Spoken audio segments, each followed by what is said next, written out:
एक बार गौतम बुद्ध एक शहर में प्रवेश कर रहे थे। उनके साथ कुछ शिष्य भी थे। एक दिन उनके शिष्य शहर में घूमने के लिए निकले।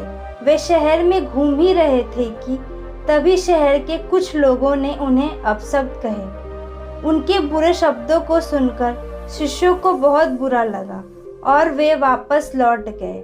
बुद्ध ने देखा कि शहर से लौटकर आए उनके सभी शिष्य बहुत क्रोध में दिखाई दे रहे हैं। उन्होंने शिष्यों से पूछा, क्या बात है, आप इतने तनाव में क्यों हैं?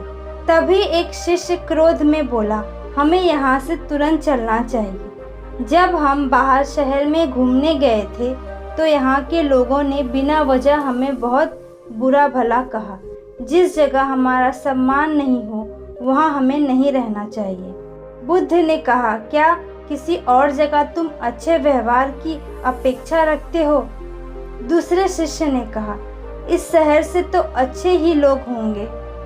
तब गौतम बुद्ध बोले, किसी जगह को सिर्फ इसलिए छोड़ देना ठीक नहीं कि वहाँ के लोग बुरा व्यवहार करते हैं। हमें तो कुछ ऐसा करना चाहिए कि जिस स्थान पर भी जाए उस स्थान को तब तक नहीं छोड़े जब तक अपनी अच्छाइयों से वहाँ के लोगों को सुधार ना दे।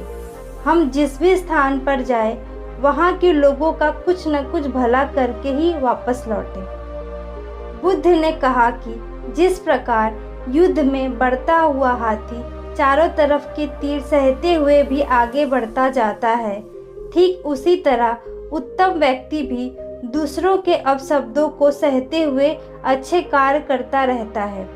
खुद को वश में करने वाले प्राणी से उत्तम कोई और नहीं हो सकता।